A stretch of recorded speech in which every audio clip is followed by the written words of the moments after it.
That's a new one for me.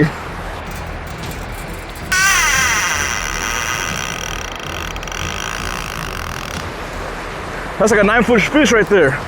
Let's do it. Oh, yes. Look at that. See that? Oh, that's a huge mullet. What is going on at Beach Bomber Fishing here? And today we're going on a 2-day surf fishing and camping trip at Galveston Island State Park. We're going to be cast setting big bait fish. We're going to be flying out and droning huge fish into the surf and hopefully catch some giants. And then we're going to head out to Seawolf Park to hopefully catch some big fish at night. All right, we're back 12 hours after we've chummed the entire area. We'll see if there's any more fish in here. Looking for mullet this time though. Oh, see? There we go. There's the fish in there. Oh, yes. Look at that. Wonderful. There we go. That means there's probably a bunch of mullet right there. Let's do it. Got tangled up in my hand. Oh, yes. Look at that. See that? Oh, that's a huge mullet. Yes.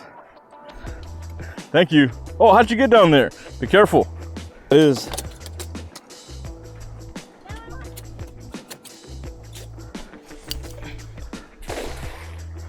Yes.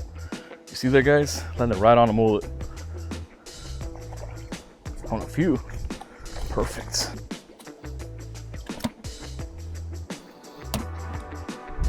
We got a lot of mullet in there. All right, that's good for like 2 weeks.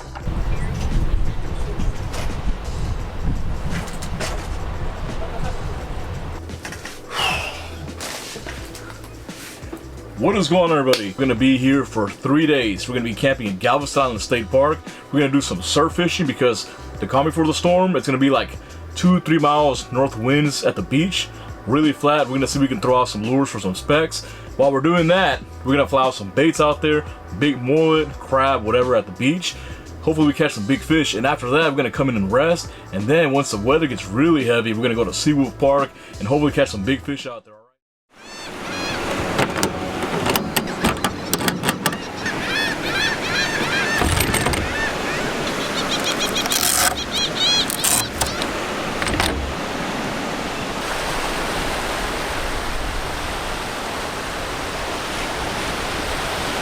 Good morning, everybody. Here we are at the beautiful Galveston Island.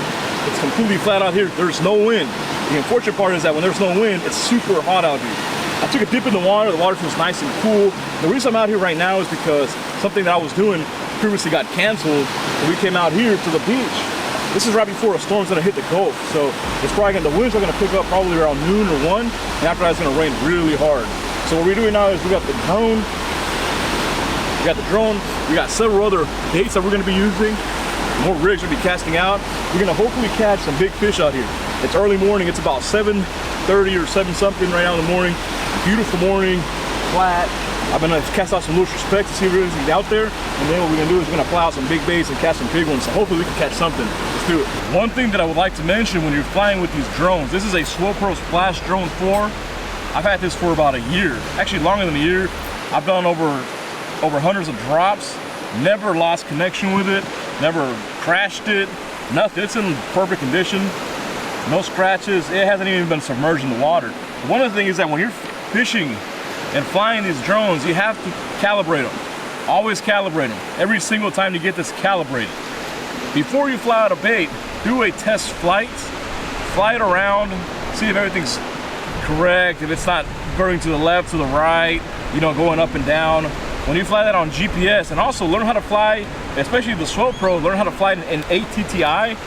So like that, you'll have full control over it just in case you lose GPS signal. Of course, when you're flying a drone, use common sense.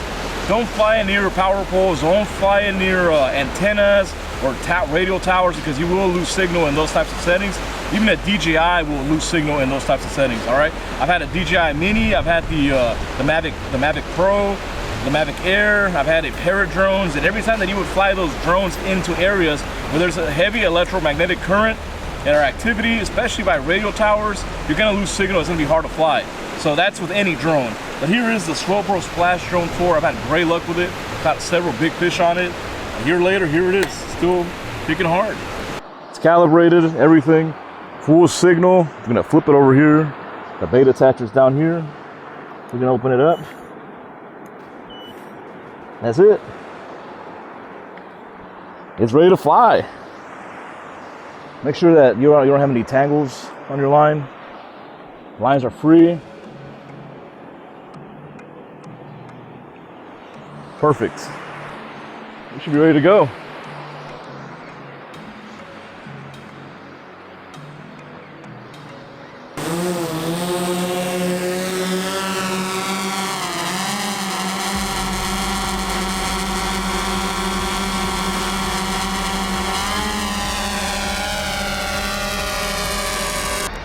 I think that's about good right there. We got 180 yards out. Let's drop it. Now we're gonna return it home.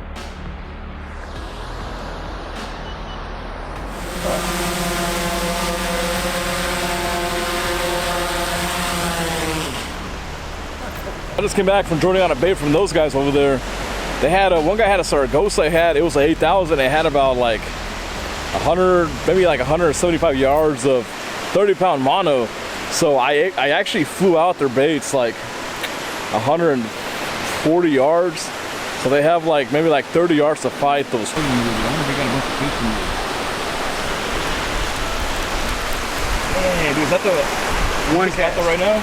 One cast. Yeah, I'll take a few, man, if you don't mind. Yeah, you should have seen about a month ago we were out here. Hundreds of thousands of mullet, right? I did want to point out that there's a lot of 6-foot sharks, 5 to 6 foot sharks that are caught in the Galveston area in the upper Texas coast. A lot of people catch that on 50 wides, 80 wides. So the main reason that I got the Machaira, this one right here, this is a Mac 10, a very small, look at that, look how small it is. You can cast this out. The reason I got this is because when you catch a 6-foot shark on a reel this size, it doesn't look like overkill. So this looks it's very proportionate for the types of sharks that we catch out here. But anyways, check it out, Machaira 10 right here. Gold, you got 30-pound black mono. Last time we were out here, we were getting cut off every freaking bait that we deployed, whether you were droning it out, casting out, yakking out, there was a lot of cutoffs. So this here is helping so far. All right, now we got a nice piece of mullet. We'll go ahead and cut this, probably right here. We're gonna cast this out. Hopefully we get some with this. Looks like we can just cast where that green shirt guy is, so that's after those breaking waves right there. We'll get in the gut. The water's pretty clean too. Look at that. Nice. Seaweed. Hopefully there's not a lot of that today.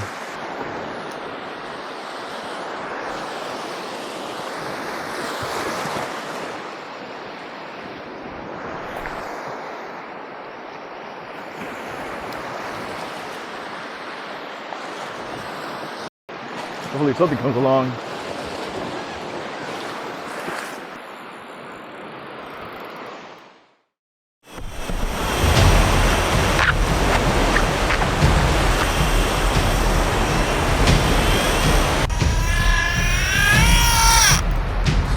Ooh.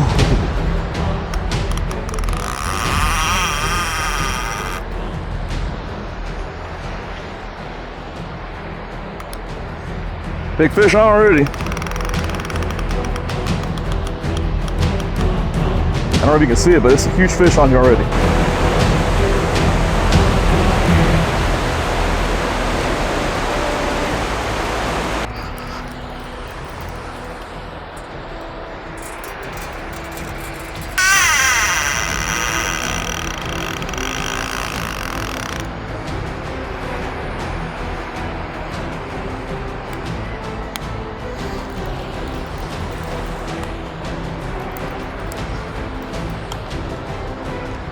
Might have to start pulling it this way.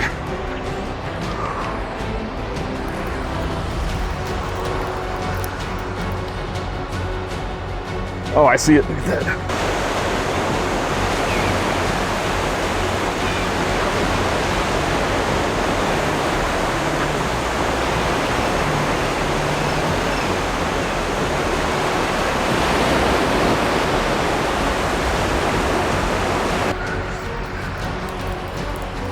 Swimming fast this way. You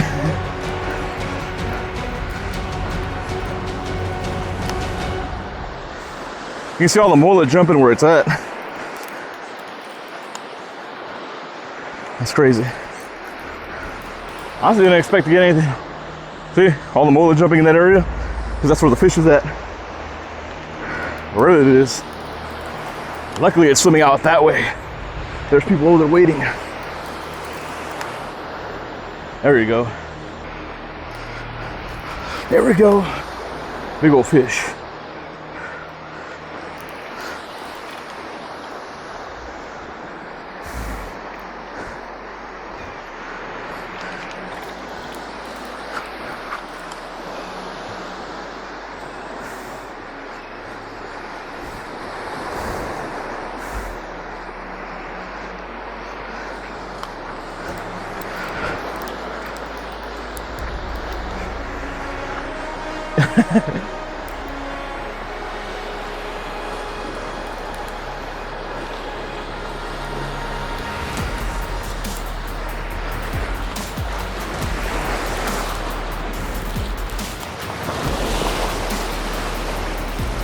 Was that a scallop? Hey, that's a nice fish. That's like a 9-foot fish right there.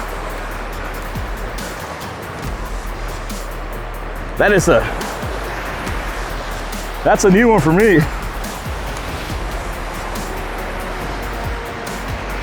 This is a large fish.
Oh, this is a hammer.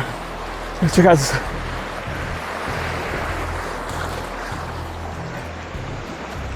Oh, check it out, yo.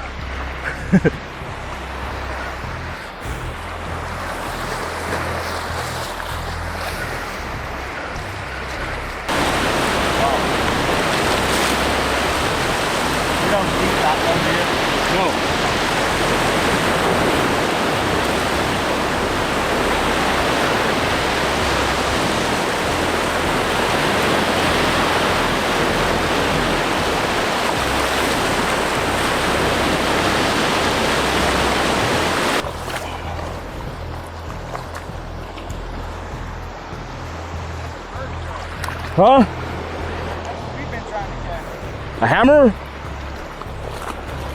It's a small one, Yeah. but it's decent.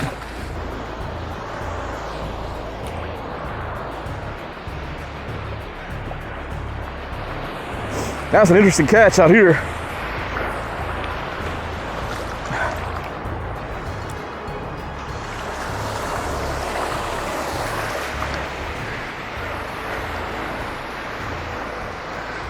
This was a crazy catch for me because I usually don't see a lot of hammerhead sharks being caught in the upper Texas coast. I mainly see about 1 or 2 pictures on Facebook or on Instagram, and I hardly ever see any video of a hammerhead shark caught and landed in the upper Texas coast. But it's really good to see. Despite people catching giant hammerheads, you know, a lot of them do die because they fight to their death, but it's good to see juvenile hammerhead sharks, which means that the population is somewhat healthy.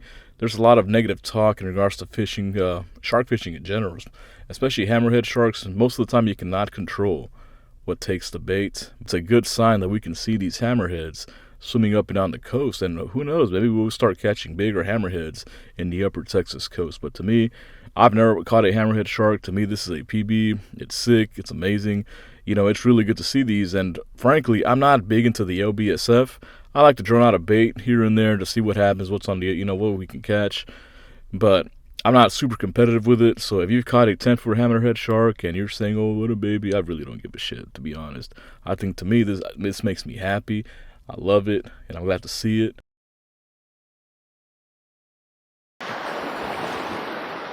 Nice. We're gonna pack it up. We're gonna go chill, eat some breakfast in the camper. Later on, we're gonna go somewhere else and see what happens. But this is the setup that I caught the fish in here. This is a Okuma Makara. This is the 10, Mac 10 they call it.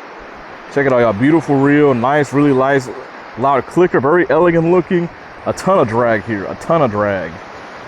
And we got 30-pound black mono, and then we're topping it off with 80-pound top shot right here, 80-pound mono. Perfect setup for the beach here. And then the rod, this is a really good rod right here. I just got this by Okuma. It's the Okuma PCH Custom. This one is 7.4, extra heavy, rated at 60 to 100 pounds. This is perfect for on shore, anything here in Galveston, in the upper Texas coast. You can catch anything with this combo here. You can even take it offshore. This is actually an offshore combo that I've converted to beach fishing for sharks. Alps, reel seat, nice, elegant looking rod. Check it out, y'all. Got a gimbal here for your fighting belt. Nice X-wrap, shrink wrap right here. Alps seat, important right here. Clamp on here. Look at that, beautiful colors. Looks like carbon fiber weave in here. This thing's a tank, man. We pulled in that shark like nothing with this setup right here. Hot fishing morning, the best thing is to go inside here. You walk in, oh, it's so chilly. It feels so good in here. Oh man. Whew. AC to save the morning. It's so hot out here. It feels, all right. Man, it's hot. It's really hot out there. You know, despite it being overcasted, it's still like 95 degrees. It's really hot. That's the reason I came back in, and it was just too hot, and the wind wasn't really helping much. But I'm really hungry, so what we're gonna do is we're gonna get some breakfast. We're gonna eat some chicken and rice. That's not breakfast food per se, but hey, it's good enough to feed the stomach, and I'm super hungry, so we're gonna set up. I already got some light going on in the camper, and we're pretty set up for now. And one of my favorite things about this camper is that it's so versatile. You know, the roof pops up here, as you can see, the hydraulic right there, and it goes up, gives you plenty of space, plenty of headroom here. It's like 7 feet up here, and the bed's right over there. Here I like to store some of the rods here, the ones that aren't too heavy, that's not gonna peel off the wall. Here you got the Komodo right there. We got another surf rod down there, and we got more in the car on that new Magna rack that we got going on. So it has plenty of space. This is perfect for fishing. Got a queen size bed in here. This is perfect for like 3 people on here. And then this couch here turns into a gaucho. You pull it out. Got some little fridge, stove, microwave, sink. Everything's on here is Civic Elite, and you can go anywhere. I can't wait to take this to pins in the winter. I'm gonna try to get it. All right, so we're getting ready to head to SeaWolf Park. We're gonna change our arsenal. We're gonna continue to use the Okuma Flight here. This is gonna be paired on a 12-foot Rockaway HD, rated 6 to 12 ounces, actually even a pound. But we're gonna be putting big crab and 8-ounce weights because the channel's gonna be super loaded with current. The next set we're gonna take here is the Okuma Surf 8K, 50-pound braid, 60-pound shock leader. This is gonna be on a Rockaway HD, 11-foot. Like I said earlier, we have to use heavy weights, so we're gonna bring out, while we're waiting for nightfall, we're just gonna hang out in the campground, do random things. I'm gonna play around with my new scooter from Varla. This is the Eagle One Pro. It goes 45 miles an hour. They sent this to review and use it, so we're gonna be playing with that. Anyways, let's go ahead and do some stuff around, play some games, and then head out once the night gets here. Just want to show you guys that this morning it was pretty flat and, you know, ginger ale looking, almost green. After these winds hit, check it out. It's churned up, brown, white capping all over the place, all the way to the horizon.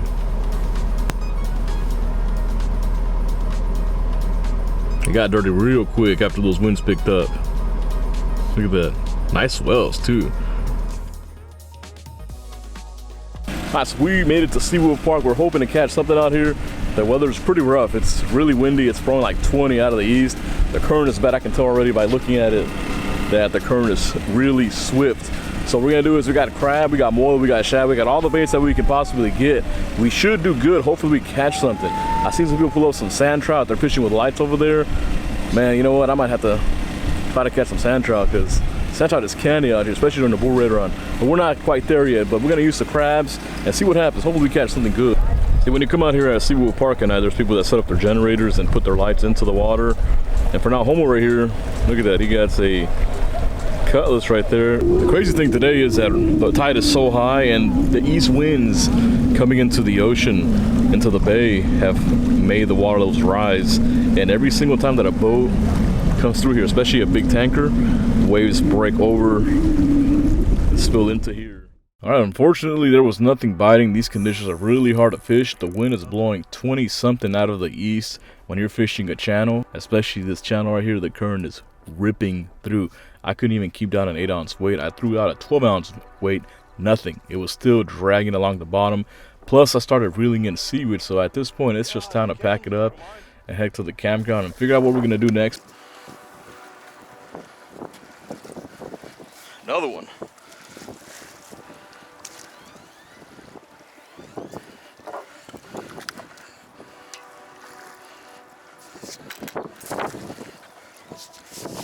Nope.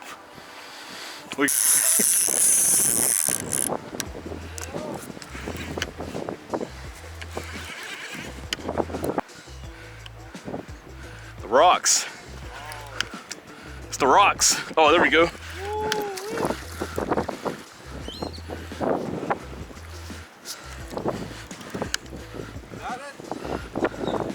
Alright, well that's it for this camping video. I really did not expect to catch a hammerhead shark in the upper Texas coast in Galveston.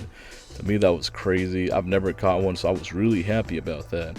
It was almost 6 foot. This is like a 5'11" hammerhead. It probably was 6 foot. It definitely looked taller than me. Besides that, getting skunked at Seawolf, you know, it's cool. The current is so bad out there.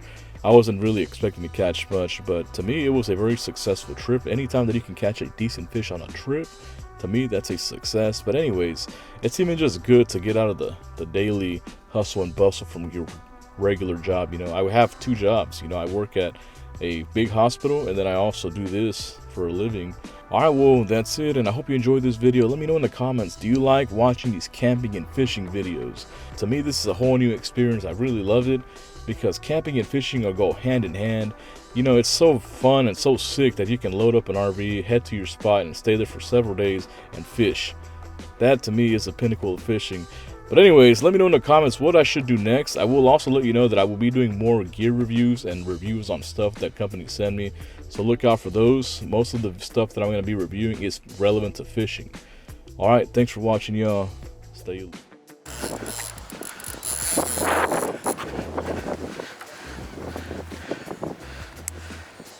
That's another one.